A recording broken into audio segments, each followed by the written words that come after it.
frying pan. And into the fire. Run! Run! Hello and welcome to another Out of the Frying Pan podcast YouTube video.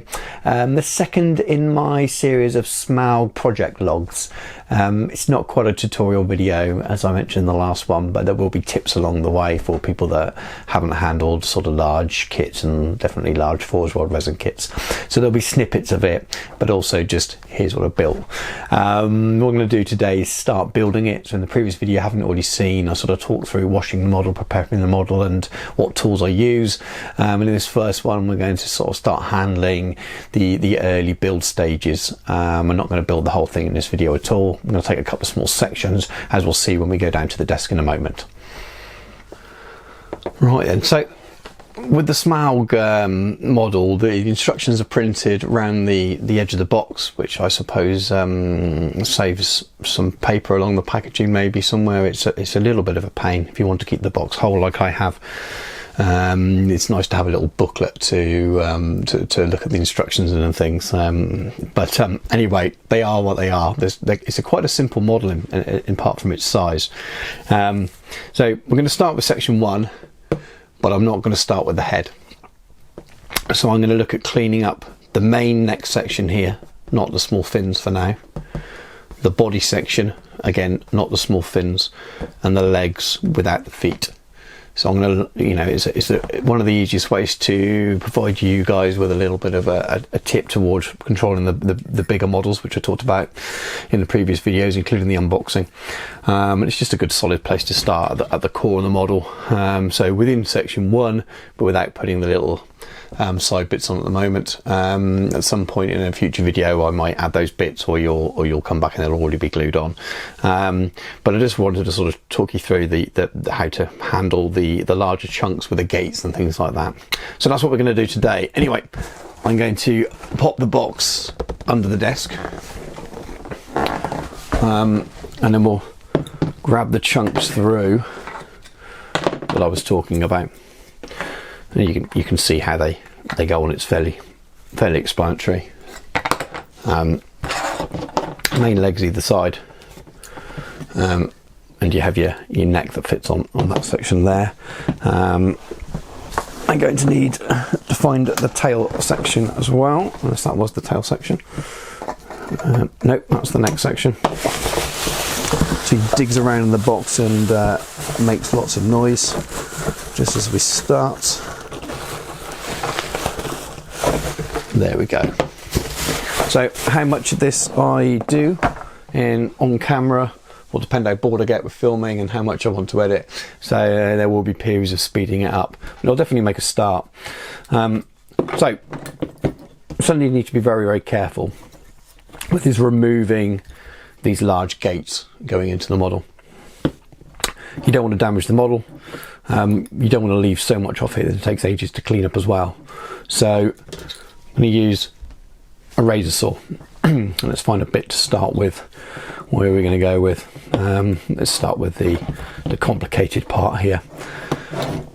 Now, I'm going to go fairly close. Take it easy, keep checking where it is. There we go. So we saw through that fairly easily. And then I'm going to very gently do that thinner part. I can snap that out of the way now because it doesn't matter where it snaps off the gate. Same here. You could use clippers on these, they're small enough parts, but as I've got the saw here it's actually easier, and it means there's less chance of me damaging my clippers. And then for this section I want to make it as smooth to the front of a bit of model as possible. It's a bit of model that's going to be hidden, but then also it's going to save me on cleaning it up afterwards. I don't know how well this is focusing, but what you can see we're left with is the part that's going to attach to the other main section of the neck, but then also you're left with little bits.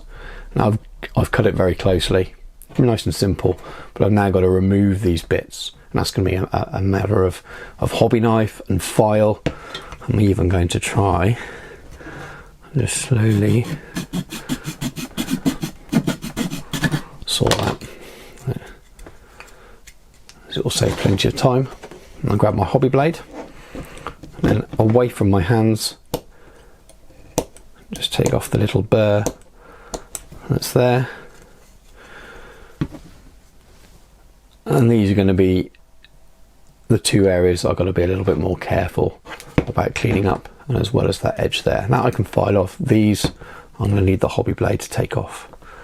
So I just do it a little bit at a time. Now, very careful when you're moving the blade towards your finger. I've got my thumb quite low down on the model. Doesn't mean I can't slip.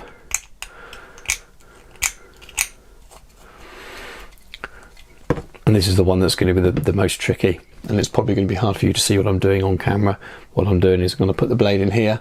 I'm going to layer by layer take it away. Unfortunately, you won't see that on camera unless I did it towards my body, and I really don't want to do that.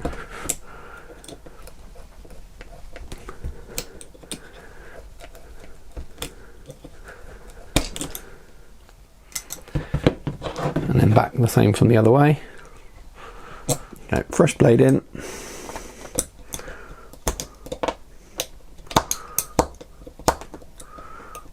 So I'm just scraping away here.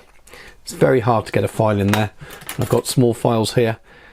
You're not going to get much space to file away, so it'll take a very long time. So the best thing to do is to just slowly take in, slither and slither away with the blade until you have a basic area. I'm going to file down that.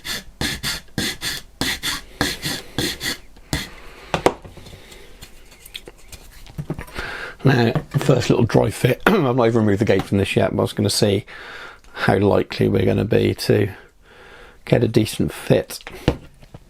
You know what? It's going to be fine.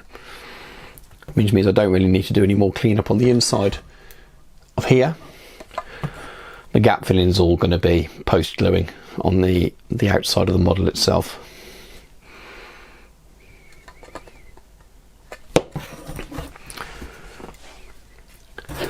So I'm now going to check the other end of this.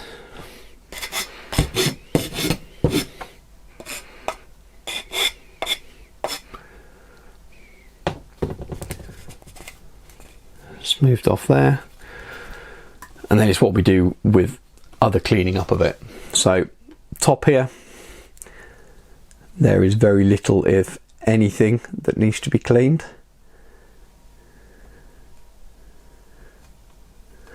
And on the bottom side, there is quite a visible seam line all the way down there. So this is where your smaller files come in. And it's not exciting.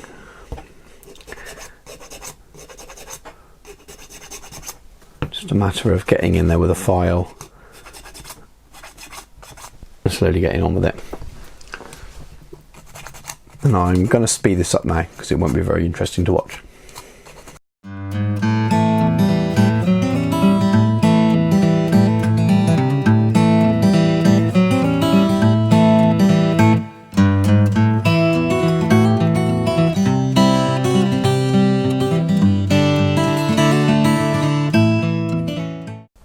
There we are. There's very little cleanup to do on that section at all. That bit's ready to be glued later on. Before I can do that though, I've got to remove the gates on these two sections, and we've got to remove the gates of on these legs and clean them up so they can be glued in place there. You can see there's going to be gaps to fill with green stuff, modelling putty, but that will very much be another video. But we'll see how well the gates come off these, and maybe we can get all these sections glued together, and that will be the end of today's progress, at least on camera anyway. All right, let's go to the tail section.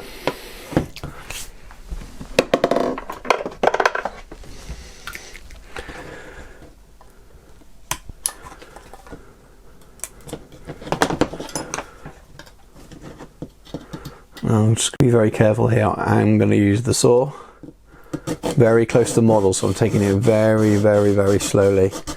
When it's finally cut through, Didn't want it slipping onto the main part of the model. The same here as well. I am cutting very close. The real advice will probably be go play safe, go in the middle, and then clip it away and file down. But I'm going to try and save myself some time. There we go. Just gone through there. And the final section, what you've got to bear in mind is where the angle of the model is underneath here. So you can't just go in straight. So I'm going to be very, very careful to go in at a slight angle here. But try not to take any of the edge of the model with me. There we go, big chunky gate off. Let's look what we're left with. Hope this is focusing okay. So again, little bits to remove with the file and the modelling knife. Let's start with the modelling knife first.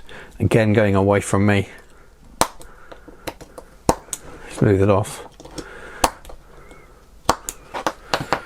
You can see there I've sliced down and there's less visible. And then time for a file to come out. I'm just going to use a curved edge one here.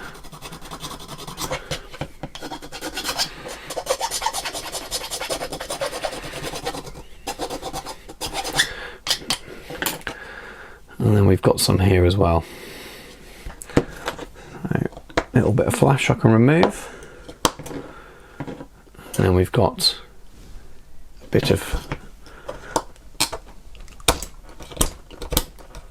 where it's attached to the gate. I don't know if I'm using the right words here. I know one of those bits is the gate. I think it's the chunkier bit, but I may be wrong. I definitely have no experience in multi-part casting.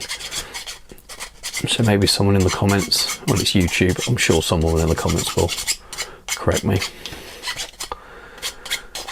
There we go. So I've done a cursory clean up of the joint, and before I do any more, I'm just going to see how we're looking in terms of how well it looks like it's going to attach. Right, so that's not going in at all. And here's the reason why. This is going to be more of a challenge. Inside here, you've got lots of excess resin, and that, I believe, is where the mould has torn slightly, removing a previous cast, and that bit of rubber goes with it, which leaves an excess hole, which leaves you with this. So there's two ways around this. So you remove this, so the fit is perfect, or you'd have to file away on that. I'm going to attempt to remove as much of this as I can. I may have to get a Dremel on it. I'll see how well I can go with the blade to start with. This I'll definitely speed up because this is going to be interesting to see.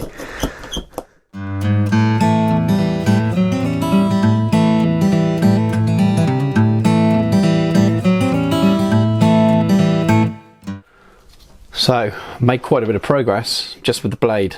You can see this area is now smooth in. Luckily, most of where the excess resin is from where the mould has split was on the edge there. I haven't filed it yet, but we're going to see how much progress that's made. I believe it's going to be quite a lot. Yeah, it's going to be enough. You can just be left with your normal gap filling. If I grab that leg back again, you can see where that's kind of going to go in. You're starting to get an idea of the level of gap filling that's going to need to be done. This is one of the reasons I wanted to work on the core of the model first without the head on, to get these main section of it together, so I can get right into these inner parts and do a good job on the green stuff and let it cure properly, so I can mould it in and file in, etc. What we got there? So we got those two parts on the way.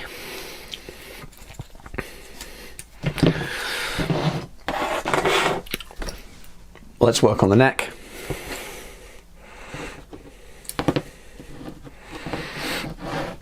And he says that I need to remove this mould line along here. So again, it's going to be a speed up job, and I may even, rather than having lots of extra footage to edit, I may well cut this off here and come back to you now when I've removed the gates from all of these and cleaned off the mould lines, because the process is the same as it has been for this part. Okay, so I'll come back to you shortly as we're ready to glue it together. Just wanted to bring you back here. I've cleaned up all the parts, Nearly ready to glue together. I just want to draw your attention to another issue that I've already started to work on.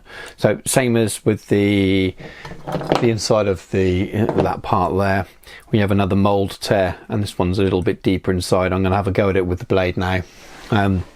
Speed it up as I do it.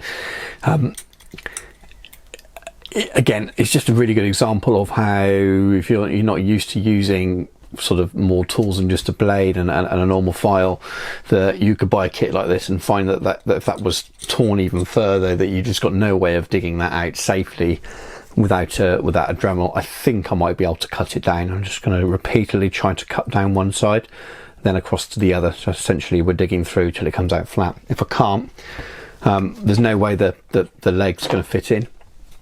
I think it's this leg. Sorry.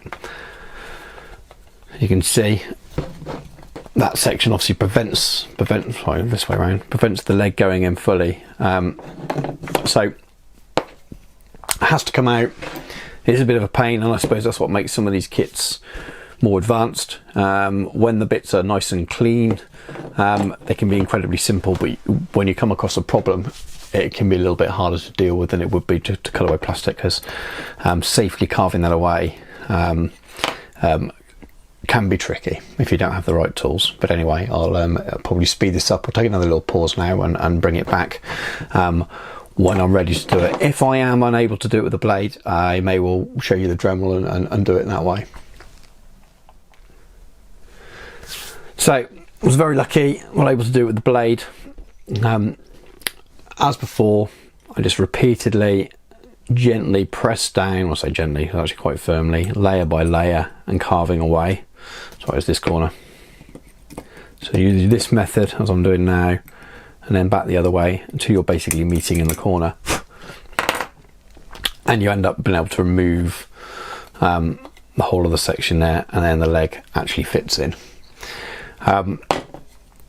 I didn't save it, there was actually a little bit of blue rubber in there, which I imagine that's the colour of the mould, because that's what was left sort of stuck into the resin. Other than that, the parts are all cleaned, he says, just spotting another little mould line. Cleaned enough, ready to go on. So I think I showed in the first video. Anyway, if any of you watching this and you haven't seen the cleanup video, I've named all the tools that I'm going to be using. I use super glue with activator. This is my preferred brand. That wasn't in stock on Amazon, so got this. It's essentially the same stuff. I just prefer the nozzle on this bottle. Simple as that. So I've worked out from dry fitting that the legs should go on first, and I can get the tail section in. And it's about how snug and whether I should be pinning. I am not going to pin the legs. I'm comfortable with the way they're going to fit in, and I'm making a decision about this and how much space we've got.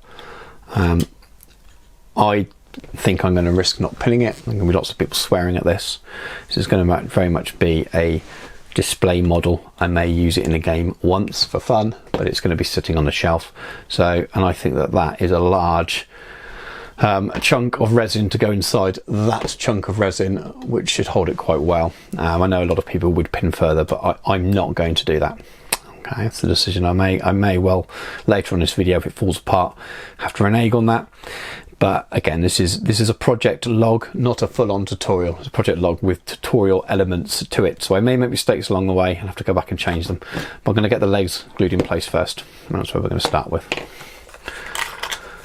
So I'm going to put some super glue in the hole.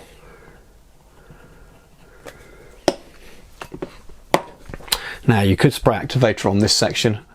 It will mean that as soon as I get it in place, it will set very firm.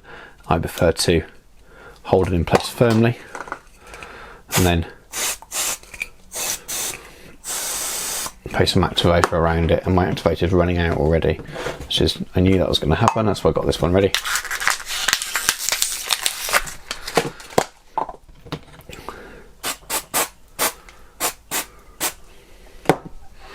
Now, activator evaporates fairly quickly.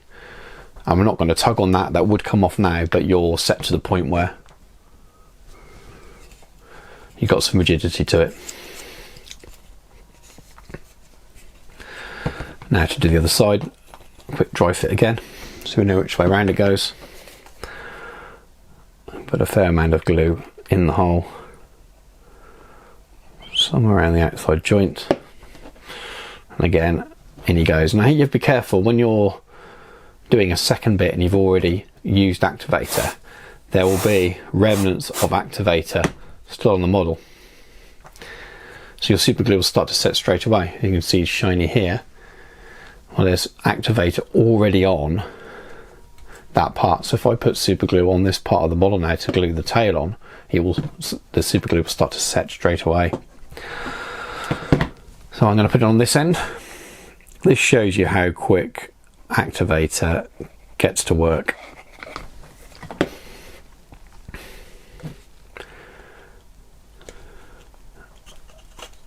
And I'm also quite impatient. I like to just get on with things.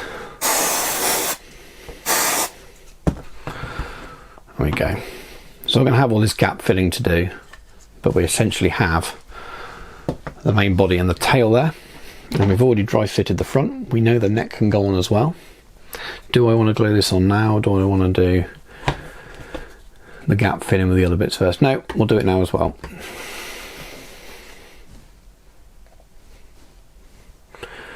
So glue in that area, glue around the edge. In he goes.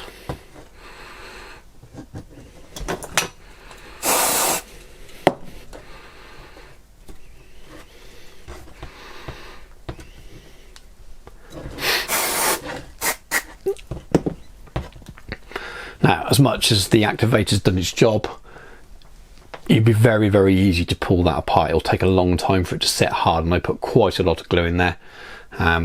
So I really am going to put that aside now and leave it for a good time. I've got other stuff to do, so it'll be left overnight until I next spend some time working on it. So that will be the end of the video today, really. When we come back to the next video, it may be at this stage, there may already be quite a lot of other bits done. And as I said, I'm not going to share you with all parts of the build, but I did want to talk to you all a little bit about how I handle some of the issues you have with these larger resin kits. So using the tools that I mentioned in the introductory video, how to get around some of the problems where you have mold tears and things which prevent you from putting the model together. As much as it was a pain for me, it's actually quite a good example to have. So hopefully those of you who haven't built a model like this before will find that useful. And we'll see where we are. I don't think we'll come back and next time the mod will be fully built, but you never know, I might spend an evening, put some music on and just decide to do it. I'm not sure how useful it would be for you guys to see me cleaning up the small parts and putting those on. It's all the same process of us doing the others, just in a smaller scale, and making sure you file it, check, dry fit it to make sure it's going to fit, and then glue in place. So, and I don't want to put those really delicate parts on when I've got the gap filling to do. So I may do a short video of the gap filling because we haven't really covered that. And then once we've done that, we are kind of rinse and repeating really. So I might do a video with a little bit of the green stuffing and how I handle that. But anyway, let's take you back to my face for the end of the video. Well, thank you for making it to the end of another short video. As I said, not too long. I'm not showing you how to build the whole model. I think next time we come back, I may show you a little bit more building. It may be all built. It really depends on how I feel. This is a project for me. It's a personal hobby project. I just wanted to show you little snippets and some tips along the way while I do it and while I log the progress, really. So thank you for watching. If you haven't already, and I've said this many times before, please subscribe to the channel. We're not going to be super regular with videos. It's not something we're going to promise 2 or 3 videos a week. This is a companion to our audio podcast, Out of the Frying Pan. Links to that below. It's everything Middle-earth strategy battle game by Games Workshop and anything related to Lord of the Rings, really. So if you're into that kind of stuff and you've come across this video, please check it out, and I'll catch you soon. Out of the frying pan and into the fire. Run! Run!